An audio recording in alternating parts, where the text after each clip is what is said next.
Good morning, dear students. Welcome back to Banking Theory, Law and Practices. ഇന്ന് നമ്മൾ discuss ചെയ്യാൻ പോകുന്നത് functions of RBI, reserve bank of ഇന്ത്യയുടെ functions. So RBIയുടെ ഫങ്ഷൻസിനെ main ആയിട്ട് രണ്ടായിട്ടാണ് classify ചെയ്തിരിക്കുന്നത്. ഒന്ന് മോണിറ്ററി ഫങ്ഷൻസും, അല്ലെങ്കിൽ ഈ മോണിറ്ററി ഫങ്ഷൻസിനെ ട്രഡീഷണൽ ഫങ്ഷൻസ് എന്നും വിളിക്കാറുണ്ട്. And second one is non-monetary functions. So ഇന്ന് നമ്മൾ ഡിസ്കസ് ചെയ്യാൻ പോകുന്നത് monetary functions ആണ്. So that means traditional functions. അപ്പം മേജർ ആയിട്ട് 8 monetary functions ആണ് RBIക്ക് ഉള്ളത്. അതിൽ ഫസ്റ്റ് വൺ ആണ് monopoly of note issue. Second one is banker to the government.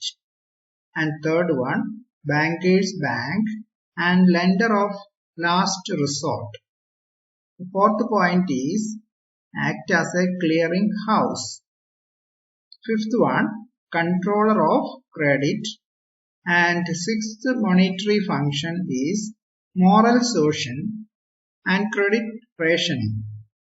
And the seventh function is direct action, and the last one is controller of foreign exchange operations. So mainly 8 monetary functions ആണ് RBIക്ക് ഉള്ളത്, അല്ലെങ്കിൽ 8 traditional functions ആണ് RBIക്ക് ഉള്ളത്. Now let us see what are the non-monetary functions. ഇത് main ആയിട്ട് രണ്ട് functions ആണ് non-monetary functions. First one is supervisory functions and promotional functions. So ഇങ്ങനെയാണ് RBIയുടെ functionsനെ ക്ലാസിഫൈ ചെയ്തിരിക്കുന്നത്. So monetary functions or traditional functionsൽ ആദ്യത്തേതായിട്ടുള്ള monopoly of note issue, അത് നമുക്ക് എന്താണെന്ന് discuss ചെയ്യാം. So according to RBI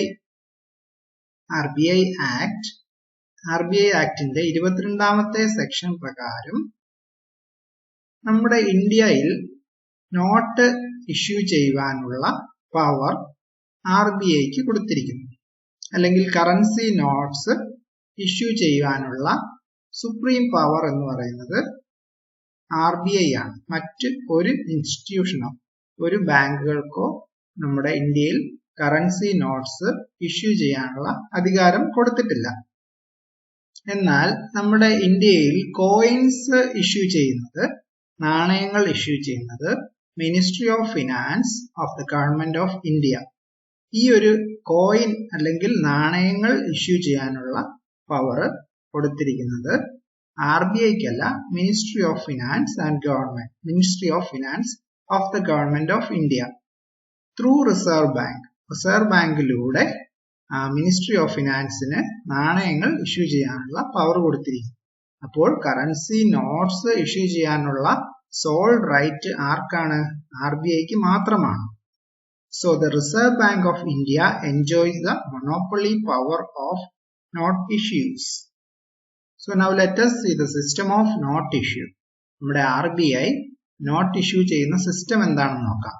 RBI ആക്ടില്, reserve bank of India act 1934 പ്രകാരം നമ്മുടെ RBI note issue ചെയ്യുന്നതിന്റെ 40% വാല്യൂ, അതായത് ഏറ്റവും കുറഞ്ഞത് 40% വോളിയത്തിന്റെ, അതായത് നോട്ട് ഇഷ്യൂ ചെയ്യുന്നതിന്റെ 40% ഗോൾഡ് കോയിൻസോ ബുള്ളിയൻസോ, ഗോൾഡിന്റെ മറ്റ് ഫോമിലോ അല്ലെങ്കിൽ ഫോറിൻ സെക്യൂരിറ്റീസ് ആയിട്ടോ RBIയിൽ റിസർവ് ചെയ്തിരിക്കണം.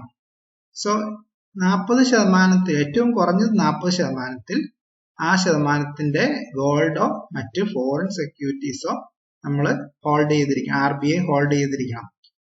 എന്നിട്ട് ബാക്കി വരുന്നത് balance 60% is backed by rupee coin. ബാക്കി വരുന്ന 60% വാല്യൂ എങ്ങനെയായിരിക്കണം? റുപ്പി കോയിൻസോ അല്ലെങ്കിൽ ഇന്ത്യൻ ഗവൺമെന്റിന്റെ സെക്യൂരിറ്റീസോ, അതുപോലെ തന്നെ എലിജിബിൾ ആയിട്ടുള്ള കൊമേഴ്ഷ്യൽ ബില്ലുകളോ ഈ പറഞ്ഞ 60% വാല്യൂ കവർ ചെയ്തിരിക്കണം. സോ ഈ ഒരു അടിസ്ഥാനത്തിൽ മാത്രമേ RBI കറൻസി ഇഷ്യൂ ചെയ്യുള്ളൂ. ഇതാണ് സിസ്റ്റം ഓഫ് നോട്ട് ഇഷ്യൂ എന്ന് പറയുന്നത്.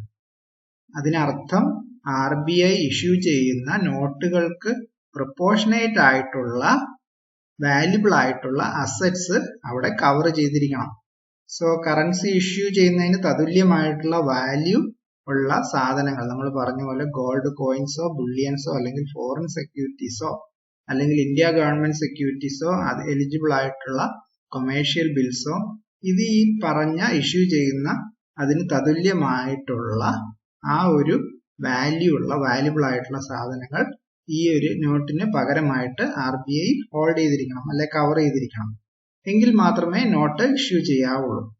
അല്ലെങ്കിൽ നമ്മുടെ കറൻസിക്ക് വിലയില്ലാതായി പോകുന്ന ഒരവസ്ഥ വരും. So the second function is banker to the government. RBI ഗവൺമെന്റിന്റെ ബാങ്കറായിട്ട് ആക്ട് ചെയ്യുകയാണ്. The reserve bank act as a banker മാത്രമല്ല ഒരു ഏജന്റും and advisor to the government as per the obligations created under the section 20, 21 and 21A of the Reserve Bank India Act.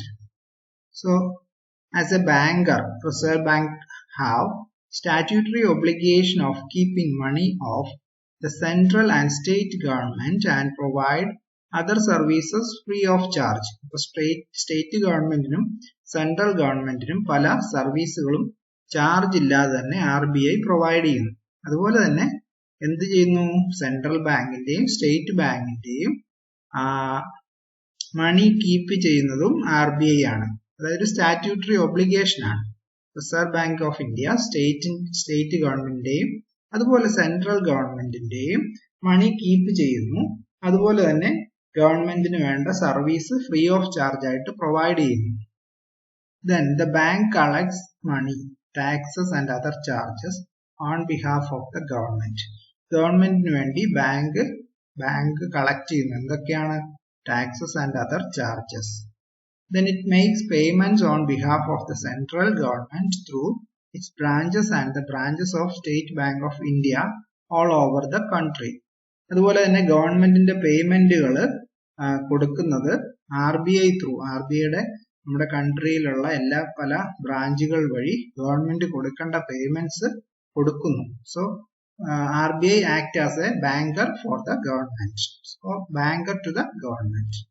And it provides exchange and remittance facility and other banking operations of the central government.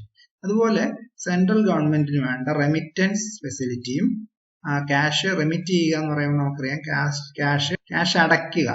അതുപോലെ തന്നെ ഈ ഒരു facility മാത്രമല്ല other banking operations, മറ്റ് banking ഓപ്പറേഷൻസും central ഗവൺമെന്റിന് വേണ്ടിയിട്ട് RBI നിർവഹിക്കുന്നു. Then it make arrangement for foreign exchange to the government. ഗവൺമെന്റിന് വേണ്ട ഫോറിൻ എക്സ്ചേഞ്ചിന്റെ അറേഞ്ച്മെന്റ്സും നമ്മുടെ RBI ത്രൂ ആണ് നടക്കുന്നത്. So banker to the government. RBI is the banker to the government. Then the second one, as a financial advisor, ഒരു financial adviser ആയിട്ട് RBI act ചെയ്യുന്നു. അതായത് the bank act as a financial advisor to the central and state governments. ഈ central ഗവൺമെന്റിനും state ഗവൺമെന്റിനും വേണ്ട സാമ്പത്തികപരമായിട്ടുള്ള advice ഈ RBI provide ചെയ്യുന്നു. It assists them generally to formulate financial and economic policy. അപ്പം ഗവൺമെന്റിന് ഫിനാൻഷ്യൽ ആയിട്ടും എക്കണോമിക്കൽ പോളിസീസ് ഒക്കെ ഫോർമുലേറ്റ് ചെയ്യാൻ വേണ്ടിയിട്ട് RBI ഹെൽപ്പ് ചെയ്യുന്നു. So as a financial advisor, RBI act as a financial advisor to the government. It gives advice to the central government on matters of international finance. International ഫിനാൻസുമായിട്ട് ബന്ധപ്പെട്ട കാര്യങ്ങൾക്ക് വേണ്ട advice RBI ആർക്ക് കൊടുക്കുന്നു? Central ഗവൺമെന്റിന് കൊടുക്കുന്നു. Then third one, as a financial agent, RBI ഒരു financial agent ആയിട്ട് act ചെയ്യുന്നു. The bank is the representative of Government of India in the World Bank and International Monetary Fund. അപ്പോൾ ഇന്ത്യയെ represent ചെയ്യുന്നത് world ബാങ്കിലും അതുപോലെ തന്നെ ഇന്റർനാഷണൽ മോണിറ്ററി ഫണ്ടിനും ഗവൺമെന്റിന് വേണ്ടിയിട്ട് ഗവൺമെന്റിന്റെ റെപ്രസെന്റേറ്റീവ് ആയിട്ട് ആക്ട് ചെയ്യുന്നത് RBI ആണ്. So RBI act as A financial advisor. And next point, third point is bankers bank and lender of the last resort. So RBI is the bankers bank, or RBI act as the lender of the last resort. RBI ആണ് നമ്മുടെ ഇന്ത്യയിലെ മറ്റെല്ലാ ബാങ്കുകൾക്കും വേണ്ട banking activity അല്ലെങ്കിൽ മണി provide ചെയ്യുന്നതും. അതുപോലെ തന്നെ RBI has the right to control and supervise the activities of all banks in the country by way of issuing license, giving permission, etc. RBI ആണ് മറ്റു ബാങ്കുകൾക്ക് ലൈസൻസ് പ്രൊവൈഡ് ചെയ്യുന്നത്, അതുപോലെ പെർമിഷൻ പ്രൊവൈഡ് ചെയ്യുന്നത്. സോ RBI എന്ന് പറയുന്നത് ബാങ്കേഴ്സിന്റെ എല്ലാം ബാങ്കറാണ്. And every scheduled bank is required to maintain a certain minimum of cash reserve with RBI. RBIയിൽ മിനിമം ഒരു ക്യാഷ് റിസർവ് എല്ലാ ഷെഡ്യൂൾഡ് ബാങ്കുകളും ചെയ്തിരിക്കണം. It holds a part of the cash balance of commercial bank. അപ്പോൾ commercial ബാങ്കുകളുടെ ഒരു cash ബാലൻസിന്റെ ഒരു പാർട്ട് RBI ഹോൾഡ് ചെയ്തിരിക്കുന്നു. It act as a clearing house. RBI ഒരു ക്ലിയറിംഗ് ഹൗസ് ആയിട്ട് ആക്ട് ചെയ്യുന്നു. Then scheduled banks are required to submit number of returns every Friday. എല്ലാ വെള്ളിയാഴ്ചകളും ഷെഡ്യൂൾഡ് ബാങ്കുകൾ അവരുടെ ബാങ്കിങ്ങിന്റെ returns കണക്കുകളെല്ലാം RBIയിൽ സമർപ്പിച്ചിരിക്കണം. Then the fourth monetary policies act as a clearing house. The Reserve Bank of India act as a clearing house of member banks. Member bankന്റെ ഒരു clearing house ആയിട്ട് RBI act ചെയ്യുന്നു. Since banks are keeping their deposit and reserve with RBI, settlement between them can more easily effected in the book of RBI. So let us see the definition of a clearing house. Clearing house is an institution where mutual indebtedness between banks can be settled. ബാങ്കുകൾ തമ്മിലുള്ള കടപ്പാടുകളും മറ്റും സെറ്റിൽ ചെയ്യാനുള്ള ഒരു clearing house ആയിട്ടാണ് RBI act ചെയ്യുന്നത്. അല്ലെങ്കിൽ clearing house എന്ന് പറയുന്നത് ഒരു ഇൻസ്റ്റിറ്റ്യൂഷൻ ആണ്.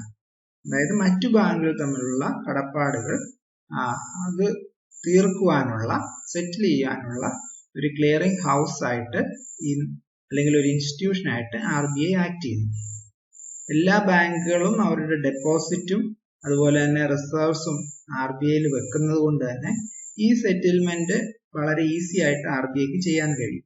RBIയുടെ ബുക്ക് ഓഫ് റെക്കോർഡ്സിൽ ഇതെല്ലാം ഉള്ളത് കൊണ്ട് തന്നെ ഈ ഒരു മ്യൂച്വൽ ഇൻഡെപ്റ്റ്നെസ് അതുപോലെ തന്നെ സെറ്റിൽമെന്റ്സ് ഒക്കെ വളരെ ഈസി ആയിട്ട് RBIക്ക് ഹാൻഡിൽ ചെയ്യാൻ കഴിയുന്നു. So RBI act as a clearing house. So today now we have discussed mainly the 4 points of monetary functions, or the main first 4 points of traditional functions of RBI. So the first one is monopoly of note issue, the second one is banker to the government, third one bankers bank and lender of last resort, fourth one act as a clearing house, and fifth one controller of credit. So ബാക്കിയുള്ള points നമുക്ക് next സെഷനിൽ discuss ചെയ്യാം. Okay, thank you.